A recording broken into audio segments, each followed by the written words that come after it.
I'm leaning toward the Eagles to win the division again. That's very difficult. Very difficult to go back-to-back winning that division. Nick Foles will be tested this year. They have tape on Nick Foles. He was a guy that played 10 games last year, but they still have a good running attack. I want to see how they make up for Deshaun Jackson. He was the vertical threat in this offense. They can say, well, we got guys, but they haven't done it yet. I like the acquisition of Sproles. That will help them tremendously.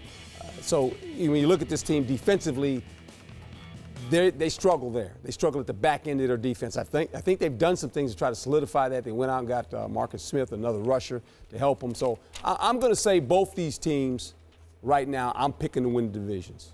Both of them, the Eagles and the Pittsburgh Steelers. Okay, then which one would go farther in the playoffs? Oh. Just gut feeling right now. Built for the playoffs. Built for the playoffs, I would say the Steelers. Okay. I would say the Steelers. Stephen A. I'm rolling with the Steelers. There's no doubt that I think that they still have the position. Listen, Peter's coming back. I think that's going to help Flacco. And Ray Rice, I think, after all of his offseason, everything he went through, I think he's going to come back with something to prove, assuming that shoulder heals. Okay? And I never underestimate Baltimore's defense with Harbaugh there. I just can't do it. The Browns simply ain't ready. They just seem to be discombobulated. I'm not sold on Pettin yet. I know he knows defense. I know that defense is going to be big time. I'm at a loss as to how they're going to score points. I look at the Bengals. The Bengals should be the best team in AFC North. I'm not a believer. I think one of the things that people have not really grasped is that Marvin Lewis has lost Jay Gruden and Zimmerman. You got two now, obviously. Zimmer. I'm sorry, Zimmer. I'm saying not Zimmerman. Zimmer. Yeah. But what I'm saying to you, Zimmer's in Minnesota. I look at, you lost two coordinators. Now, Hugh Jackson is no joke, and I think that he's going to be a positive presence and a motivational force on the offensive side of the ball. I'm not sure about them defensively. I know they have the talent. But sitting in this chair, Coach, and I'm glad you're here because you are a black man who was a coach in the NFL. I have to say this. In the interest of fairness, I have been on the record saying Marvin Lewis should not be a head coach. I've heard you say that. This man has been the head coach for 11 years. I know. I've heard all the horror stories about the conditions he's had to work under and the influence of Mike Brown and how he gets in the way, and I understand that.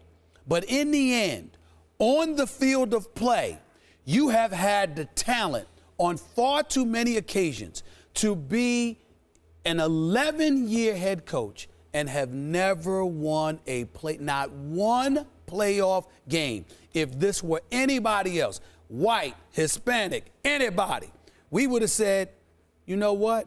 You might not need to. You might deserve somebody saying you don't deserve to be a head coach anymore, but you got to get the hell up out of here.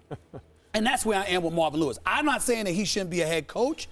I'm saying in the city of Cincinnati, this man has come up short. Sure. And I have no reason to believe that anything is going to be different because you've never shown me that anything is going to be different. And by default, from that alone, I'm rolling with the Steelers. Boy, this is a tough one. Until I saw that story about, what was it, 8 o'clock last night? Yeah. I was bullish on the Steelers. And now I'm not so sure because, Coach, you know, football above any other team sport is a unity game. Yes. And that rebuilt foundation in Pittsburgh, and it's still being rebuilt as we speak, has now a big crack in it. They added a veteran player who finished strong last year from New England, but there was a reason that Bill Belichick didn't fight to keep LeGarrette Blount as a Patriot.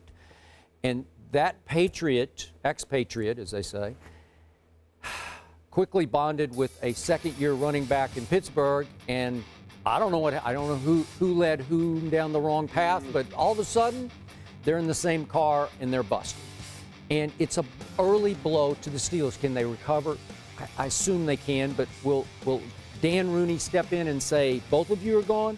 Will Mike Tomlin suspend one and then one for the first two games? Will Goodell, I don't know how this is going to play out in the court of law, but will there be a suspension later in the year? These are damaging questions I'm asking about the Pittsburgh Steelers. But my gut is still, I think Pittsburgh can have the better year because of 2 reasons. Roethlisberger over Nick Foles, number 1. And number 2, the Steelers play what's ranked right now as the 8th easiest schedule. Only 6 teams that from 2013 have winning records. Exactly so you would think, and you look at their first 5 games, they got Cleveland at home, then they do have to go to Baltimore, and then at Carolina, Bucks, Jags. That they could do okay even if they're fighting through some kind of suspension, I think.